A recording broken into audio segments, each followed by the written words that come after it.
there's one other thing I want to talk about as far as from a physical stress that can activate the fat programs, something called sleep apnea. Now, sleep apnea is something that happens, a vicious cycle that happens once if your fat programs get activated through some sort of stress in your life, you start gaining weight. Eventually, you develop something called sleep apnea. And sleep apnea happens when you gain weight because the weight of your neck and chest overcome the pressure of your windpipe. So when you're sleeping, you're choking all the time.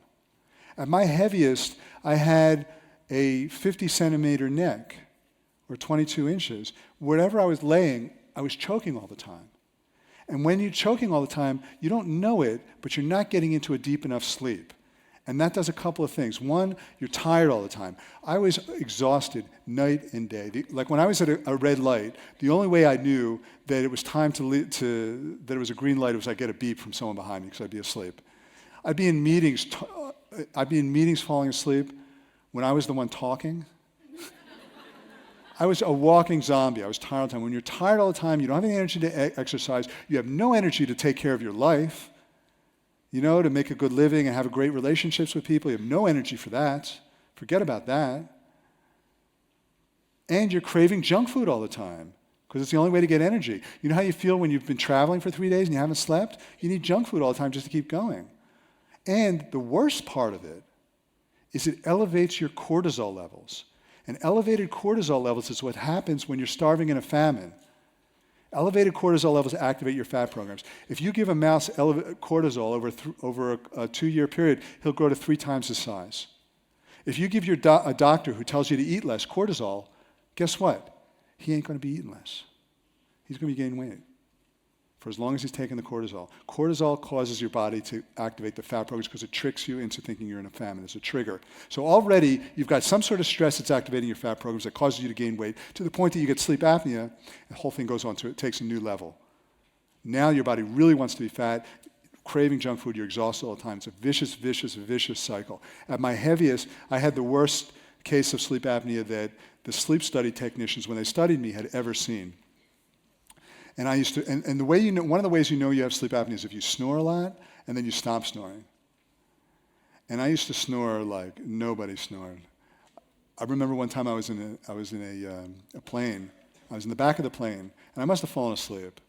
But all I know is that I woke up, and I see as far forward as you can see, every set of eyes in the entire plane is staring. Little kids, babies, everyone's just. And I wake up, and I see all these eyes staring at me. I just sort of pretend like I don't know what's going on, I just kind of look away. But the whole plane could hear me snore. And I remember the first time I went to visit Australia, I was sleeping outside at a farm, and there was, cows grazing all through hundreds of acres of land. And I was sleeping outside. I woke up in the morning. I kid you not, every single cow was lined up along the fence, just staring at me, like I was like I was some sort of deity, waiting for their next command. So what happens is you're snoring all the time because you can't breathe, and then you stop snoring because you've cut off your circulation, and then and then you have this big snore. So that's an indication, but you have to get treated for sleep apnea. And I remember last year I was talking to some guy in Melbourne, his name's Alan Scotty Davison. He's on my internet too if you check. I was talking to this guy. A guy calls me, and he said, I'm trying to lose weight. I need to lose about, I don't remember what he said, 50 kilos, whatever it was. And, I'm tired all the time. I eat this, I eat that. But I could tell from his breathing that he had sleep apnea because he was breathing the way I used to. Like he sounded a little bit like Darth Vader on the phone. He'd go like, hello. I want to lose weight. The Force is with you. Luke, I'm not your father, Luke. Like he would talk like this. And I used to talk like that. When on the phone, I'd have this big, heavy breathing. And I said, I don't want to talk about what you're eating or what you're not eating. I said, you've got sleep apnea. And as long as you've got sleep apnea, get that taken care of, and then we can have a chat about the rest of it. He got the sleep apnea taken care of. And the way you do it is you go to a sleep study clinic. Jack can give you information about how to take care of sleep apnea, especially in Melbourne, because he's from Melbourne. You get this. You get a machine called a CPAP machine that blows air into your nose and mouth while you're sleeping. That gives your windpipe more pressure to overcome the weight of your neck.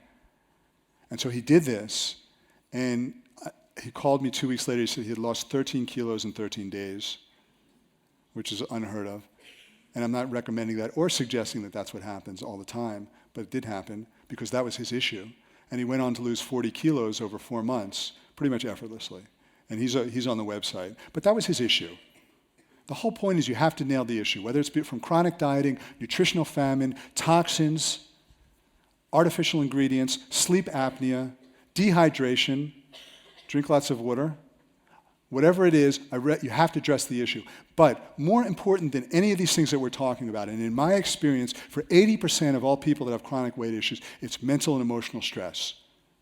Because mental and emotional stress causes chemistry that causes that insulin resistance, that activates the fat programs. It's real, it's tangible, it's chemical. It's not just about being an emotional eater. It's a tangible chemical thing that has to be addressed. We're going to talk about it next session. And now we're going to take a break, and now you get to sample our lovely cuisine. And we'll see you back here soon. Thank you.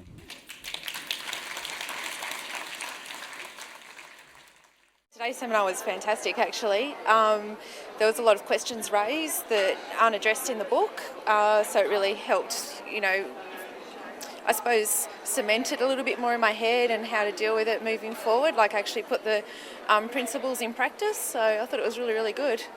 And I absolutely love the book. I had so many light bulb moments when I was reading it. I've tried nearly everything over the years, so I thought it was fantastic.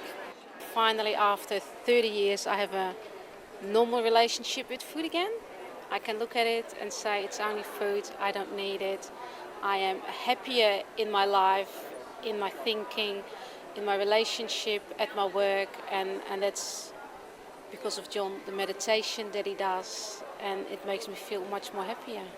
And I'm spreading the word to all my friends and say, come with me, because I feel sensational.